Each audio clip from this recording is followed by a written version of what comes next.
Howdy. You can call me Jack. It's not my real name, but that's what I'll go by for now. I reckon the time to tell my story has come. You can believe it or don't, but here it is. I suggest that you take away the lessons that it teaches, even if you dismiss it all as bullshit, like 98% of the other stories on the internet. But there's more truth to this story than any one of you could ever know. Now, I've been out of high school for about 3 years, but that's when this particular event takes place, so I'm going to have to wind my clock back a little bit to tell you the story. Originally, for the first 2.5 years of high school, I attended a school in the deep southern part of the United States, close to the Gulf. We had all kinds of ghost stories growing up, and if there was one lesson that our super conservative parents taught us, it was this: don't go fooling around in things that you don't understand. Now, I was really unpopular in my high school in the South. My first 2 years of high school were a real pain, because I was a big dork and everyone made fun of me. I was a loner, and all I really did in class was play my Game Boy all day, before rushing home to play an MMO that I was addicted to. All of that changed during my junior year, when my mother's job moved us out west. I started to attend a little Catholic high school with no more than around 250 students. It was about this time that I finally started to fit in and make friends. No one out here knew how much of a dork I was, so I opted to hide my power level, as they tend to say on /A, and try to make more friends for once in my life. Who knows, maybe I could even get a cute girlfriend if I was careful. I started to meet people at the school. At a school that small, you end up knowing everyone in your class. My first day I made a new friend named Sam, and at lunch I opted to sit with him and all of his friends. He told me all about the other kids at school, who was the most popular, who the jocks were, so on and so forth. He introduced me to his friends too. Jim, a big jovial fellow who tipped the scales at about 300 pounds. Vogelman, our table's resident computer nerd and hacker. And Thomas, a musician who played electric guitar. I also met Stephanie, the school's resident spunky Asian girl. Some of the guys said she could be a bitch, but she seemed cool enough. She was into gaming and never messed with any of us. She even seemed to think that I was funny, so maybe that's why she started to call me at home after school on some days. Sam told me all kinds of stories about her, like how she used to make snacks for the boys at the school, but then sprinkle Viagra all over them, or pour laxatives into them, so that anyone who ate them would suffer the brunt of her painful and arguably cruel joke. I just chuckled to myself and politely refused whenever she offered me anything. Then there was Rottenbacher. His real name was Jason, but everyone always called him Rottenbacher, or the Kraut, because he was a hardcore Nazi. He was an outcast and a loner. No one wanted to be associated with him. Every day he'd wear a red swastika armband to school, just underneath his jacket where the teachers couldn't see. But whenever he'd get hot and slip his jacket off, or whenever he was changing in the locker room, he'd be wearing the Nazi armband. Furthermore, on Halloween, and on school costume event days, when he knew he could get away with it, Rottenbacher always wore an entire replica of an SS uniform, just like the Gestapo wear, with the black hat and the long boots. He was a mean, angsty son of a bitch. Whenever anyone told the teacher about him, or asked him about the Nazi stuff, he'd just shout racial or ethnic slurs at them, cuss them out, and yell, "Heil Hitler." Furthermore, one particular thing that caught my eye was that I couldn't help but notice Rottenbacher always had walked with a slight limp, like he was in pain. Sam told me that someone once saw him tightening a barbed in the locker room, like the ones that the Catholic priests wear to punish themselves for their sins. It was a Catholic school, so I, like most people, just assumed at the time that maybe he wore the Silas because he's a devout Christian. It was kinda strange for a hardcore Hitler lover like Rottenbacher, but it was high school, and none of us preferred to think too much about stuff like that. After he got done introducing me to everyone, Sam told me about some of the school's old stories, including an urban legend that circulated about Kaylee, a girl that died mysteriously after playing some sort of cell phone game. Sure enough, he could point out the girl in the yearbook, and everyone recalled that the police had declared her missing under mysterious circumstances. She was presumed dead almost immediately thereafter. If you ask anyone exactly what happened, no one could tell you a damn thing. They just said it was because they played the cell phone game. Sam, Stephanie, the cute mischievous Asian, Rottenbacher, the self-torturing Nazi, the cell phone game, the police's investigation of a teen's disappearance. All of these people and events were about to come together and drag me into something in which I wanted no part of. It wouldn't even be until 2 years later that I finally understood how and why everything went down just the way that it did. Anyway, the last half of junior year came and went, and the long summer passed us all by in what seemed like a heartbeat. It was finally time to begin our last year of high school. Everyone was back for the new year, pumped to start the laziest and most fun year of our high school lives. Even Rottenbacher, still limping around the school in that barbed Zillis, still spouting his Nazi garbage every time someone decided to mess with him. That year started out eerily quiet. Word was that 2 more cell phone game-related disappearances had happened over the summer to one boy and one girl from another high school, and that the police were investigating a possible serial killer.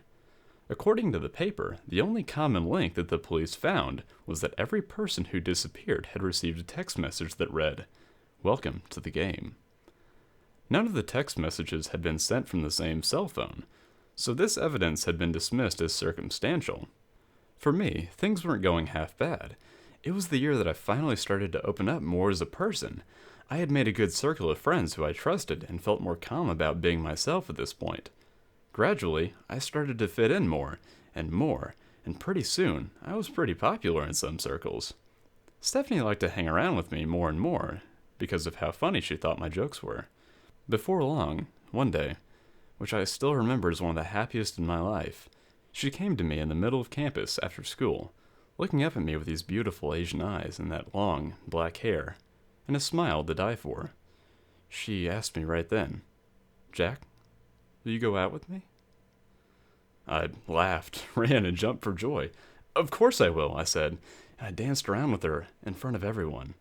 I finally had a girlfriend. I still remember that as one of the happiest days of my entire life, if not the happiest.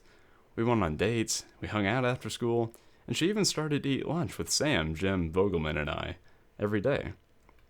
Maybe I wouldn't have been so happy had I known what was going to happen next. It was one day at lunch when she was sitting with us, when she mentioned that while sleeping over at one of her friends one night, they had stayed up late with some girls from another high school talking about the cell phone game. She said that these girls knew all about the rules of the game, and that they explained it to her in great detail. Supposedly, you can join the game at any time by sending a text message at midnight to the right cell phone number. The text message was supposed to say, "I wish for the power to curse." If you did it right, you would get a message in return that said, "Welcome to the game." And supposedly, this was the reason they had given for why the police found that message on the phones of everyone who had disappeared. Stephanie went to talk about the game, and we all listened attentively to what she was saying. She told us that once someone was in the game, they were in danger. Within 2 weeks, they had to complete one of a number of different tasks, or else they would be dragged away into the night. I stopped her right there. Dragged away? By what? To where? She got silent for a moment. "I don't know," she whispered before continuing her story. She said that in order to protect oneself from being dragged away, you could do one of 2 things. The first was to find a special protective item. This could be anything. You never knew what it was going to be, but it seemed that whatever the item was, it would make the bearer suffer in some way.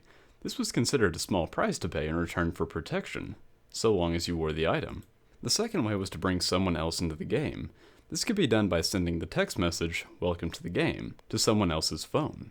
If someone received the text message from someone else who was in the game, that would mean that the person was now in the game too, and subject to all the same rules and consequences of the game. If the person didn't find a protective item themselves, or bring another person into the game, then they too would be dragged away. The catch about the second was this: while the protective item, if found, could protect you indefinitely so long as you kept it with you, bringing someone else into the game would only buy you a temporary grace period. The first time you brought someone else into the game, you'd get a 2-week extension, then only a week. Eventually, the grace period would get shorter and shorter, until you barely bought yourself enough time at all by bringing someone else into the game. By that time, you needed to have found yourself a protective item. Even though I've always been something of a /X file, I didn't like hearing her talk about this stuff, so I told her it was a bunch of nonsense. "You really think so?" she said. If it's true, it would explain what the police found. And imagine how cool that would be to be able to curse anyone who messed with you by bringing them into the game. You could get rid of anyone and no one would ever know. There was an edge to her voice that I'd never heard before from Stephanie. She almost sounded intoxicated at the thought of it. Truth be told, it scared me a little bit. Don't go talking about stuff like that, I told her. Stuff like that's always beyond people like you and me. What if you got involved in it and it all turned out to be true? What would I do if something happened to you? Promise me that you won't go messing around and stuff like that. She gave me a funny look. I never thought you would be the kind of person to get scared at silly things like this, Jack. Well, I don't think it's right to mess in stuff that you don't understand, you know? I gave her a concerned look. Now promise me, Steph. Promise me you won't go and try it. She sighed in annoyance. Fine. I won't play the scary cell phone game. Are you happy now? I told her I was, but truth be told, I was scared. I didn't believe her. In all the time that I'd known her, I'd never seen her betray someone or sleep around or anything, but she had always been a trickster and a liar, and would lie to anyone about anything if it got her ahead without hurting anyone else. But to be honest, I'd always thought it was kind of cute, and just accepted it as one of her quirks. But this time, it was serious. So a few days later, when she came back and told us that she had joined the game, I was pissed. What are you thinking, Stephanie? You promised me you wouldn't do that. Yeah, I know, but it's not any big deal. I've already got it all planned out.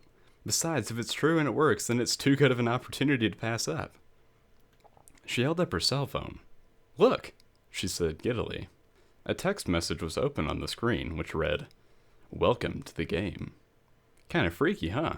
I just got it right after I sent the text at midnight, just like the girl said. My jaw dropped. I was speechless and scared stiff. This game couldn't be for real, could it? Stephanie, if this is real, then you're in danger now.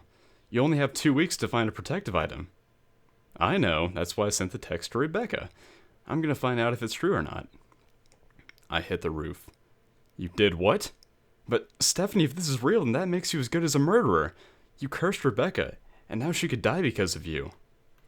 Relax, Jack. I don't actually believe any of that stuff. But even if I did, Rebecca's always been a big-time bitch. It's not like she doesn't have it coming anyway. She giggled, in that same mischievous giggle of hers that I'd always loved. But this time, I wasn't loving any part of it. A couple of weeks passed and nothing happened. But then, one day, Rebecca didn't show up to school. At lunchtime, Stephanie was sitting around with us as usual when the assistant principal came out to talk with us, with a megaphone. May I have your attention, please? Everyone got silent. The police have reported that one of your fellow students, Rebecca, has gone missing. Stephanie's golden skin turned white. She froze. Her parents are very worried about her. If any of you know anything about this, please come talk to me after school. That is all. Stephanie, I whispered. I was very afraid for her. I was very afraid for what she might do. She looked at me and said, "Don't say anything. Just don't." She got up and bolted from the lunchroom. I chased after her. Stephanie! Steph, what are you doing? She kept jogging away from me, her cell phone out. Don't try and stop me, Jack. If I'm going to survive, I'm going to need more time. I can get another week if I curse someone else, and that'll give me 3 weeks to find it. Stephanie, listen to yourself. Who are you going to curse? You'll kill somebody for a little extra time?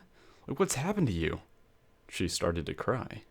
I know, damn it, but I know who I'm going to curse. No one's going to miss him, I promise. Steph, that's not right. You can't do it. No one deserves this. Let me help you. We can find a protective object for you together.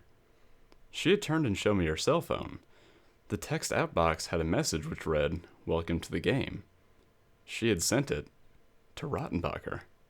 I started to weep. I grabbed onto her as tightly as I could. Stephanie, I'm so sorry. This isn't right. None of this is right. She held on to me and began to cry deeply as well. We held each other there for nearly an hour like that. I still remember it like it was yesterday. Then, that night before we went home, we both resolved that we would start looking for a protective item the next day. The next day I was walking with Stephanie along the track after school, when Rottenbacher approached us with his cell phone. He was furious. He held it up to her face. Is this your idea of a joke, you stupid slant-eyed bitch? Truth be told, I felt Rottenbacher had the right to be a little angry.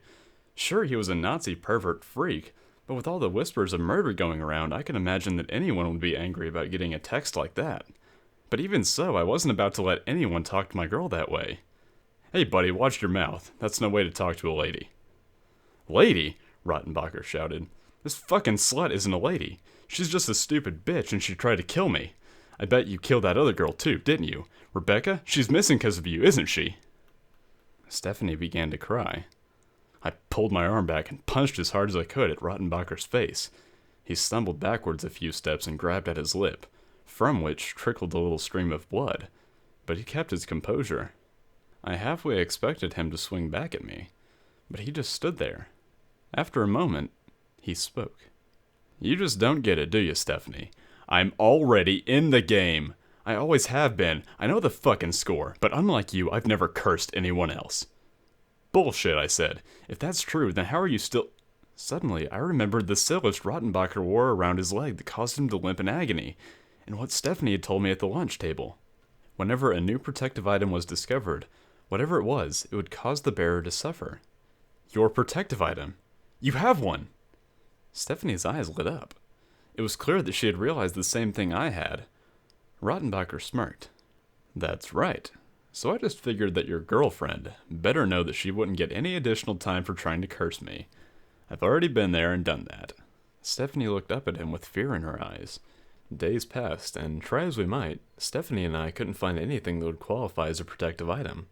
We were approaching the 2-week deadline, and she was looking more and more scared by the day. Her hair was a mess. Her usual bubbly personality was glum and distraught. She stared off into space during classes and prayed constantly. After the 2-week deadline had passed, we were both terrified. She came up to me at school and said, Jack, I want you to sleep with me tonight. Stay with me all night. Don't let it get me. I couldn't refuse, so I showed up at her house late that night and came in through her window. We slept together. It was bittersweet. She went to sleep holding me, but I lay awake most of the night watching and waiting until I finally fell asleep around 4:30 in the morning from sheer exhaustion. The next day when I woke up, all I could think was, Stephanie! I looked around frantically, and she wasn't in bed next to me. Stephanie! I said louder as I climbed out of bed and began to search for her. I walked into her kitchen. Don't be so loud, a voice said. It was Stephanie's. I turned around to see her sitting at a round table in the kitchen. She was smiling and seemed giddy as ever. I breathed a sigh of relief. My parents have already gone to work, but I don't want the neighbors to get suspicious and say anything. I wept with relief. It was over and she was safe. Nothing had come for her. I ran across the kitchen floor and hugged her and kissed her all over. Everything was perfect. For 2 weeks. Then I came to school one day and 9 of our classmates had disappeared, including Sam. Everyone was in an uproar. No one knew what had happened to them or where they had gone. No one except for me and the person who did it, Stephanie.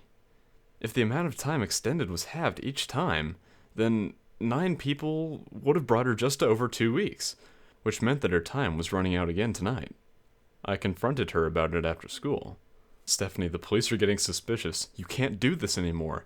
I can't watch you do this anymore. It's wrong. It's evil. She looked at me silently. I still remember the look in her eyes that day. At this point, it had become clear to me that the girl that I'd known and loved was long gone, and all that remained was a soulless, wicked shell which clung to life and feared death more than anything else. But even so, I still loved her more than anything. She was my first and only girlfriend. I couldn't let her go. I couldn't let anything happen to her. It's okay, she said. I won't do it anymore, and I've accepted what I need to do. And I'm gonna do it. No one else is gonna die because of me. Stephanie, are you sure? Maybe we can still find a protective item for you if we look now. She looked down sadly. There's no use in running from it now. I just want to spend the night with you tonight, okay? Just one more night together. That's all I want. I was heartbroken. Everything was too melancholic and melodramatic. I was so sad at hearing her words, at the thought of her being taken away. I vomited and retched over and over again into a nearby trash can, trying to fight back an endless stream of tears. That night she had slept with me again. Sick, Weak and tired, I passed out from pure exhaustion at 3 a.m. Less than an hour later, though, I awoke with a start. Stephanie was gone. I sat up and looked around in terror, and then I found a note. I read it. Jack, I'm so sorry for lying to you again, but I'm not ready to die yet. A chill went down my spine. I continued to read it. I figured out what I need to do. Don't worry, as I promised, no one else is going to die because of me. What could she be thinking? I looked around my room, and suddenly, I noticed that the .45 caliber pistol that my father had bought for me for my 18th birthday was missing from my room. Everything made perfect sense. That's why she wanted to spend the night with me. She wanted my gun. She was planning to go after Rottenbacher and take his protective item. As fast as I could, I threw on some clothes and bolted for my truck. I sped off towards Rottenbacher's apartment. When I got there, his lock had been shot off and there were voices inside. I pushed the door open. What's going on here? I demanded. I looked around, and Stephanie was holding Rottenbacher at gunpoint with my .45. The apartment walls were covered in pictures of Adolf Hitler and swastika banners. There were whips and chains scattered around his bedroom. Rottenbacher was stomping around in long-sleeve pajamas and cursing at her in his typical neo-Nazi form, screaming about home invasion and calling the police and this and that. He was even wearing that stupid Nazi armband. It was obvious that this guy was a lunatic fanatic. Stephanie screamed at him, "Shut up!" She fired around at the wall behind him and winced.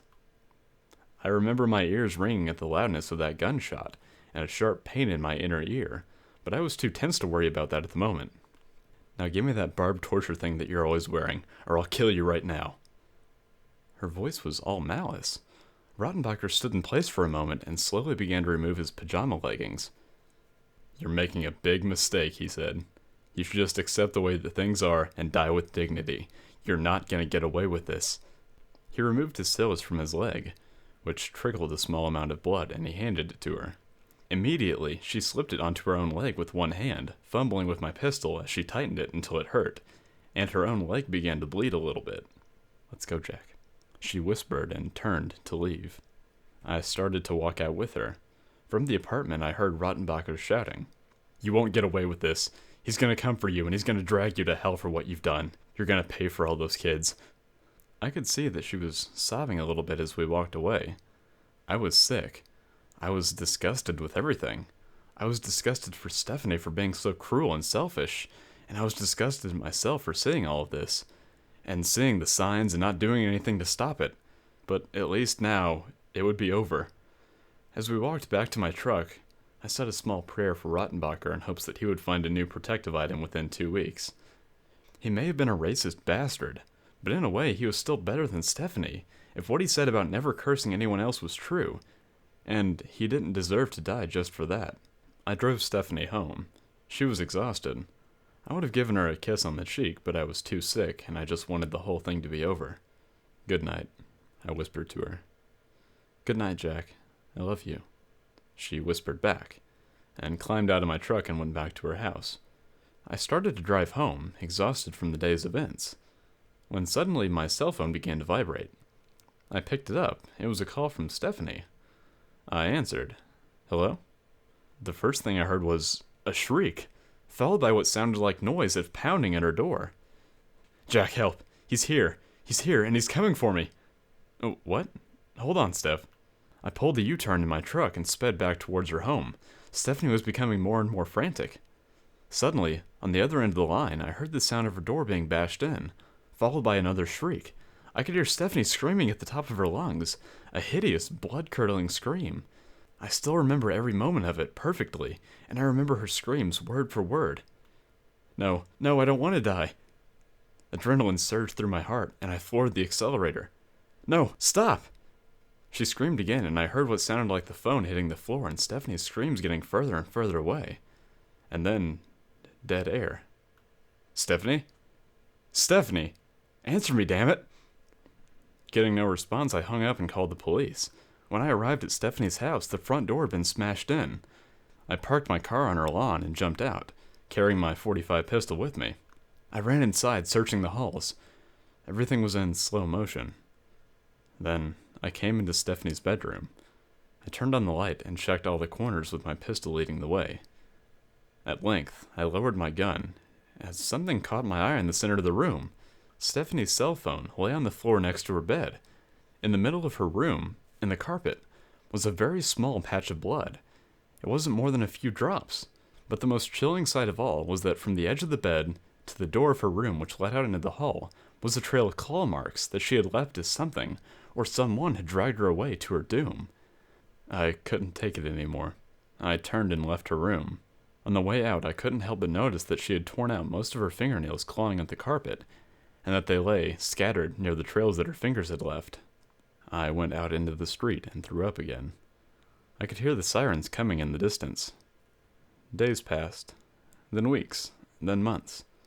The police did investigations, and they questioned me time and time again, and every time my stories were all the same. I told them the truth as I knew it, as unbelievable as it was. I don't think they believed me, but all the evidence supported my story, and there was nothing to implicate me in any of the crimes. So at length, they finally let me go. Things gradually got back to normal. Our class eventually recovered from the losses of so many of our classmates, and over time my mind kind of accepted what had happened, until it almost seemed like a distant dream. I graduated and moved off to college. But there was one thing that still bothered me through it all, and that was Rottenbacher. He had been exactly right. Even though Stephanie had taken his Silas, he never vanished in the way that she and the others did. But there is one thing that I do know, and that is, to this day, if you ever see Rottenbacher, he's still always wearing that red Nazi swastika armband.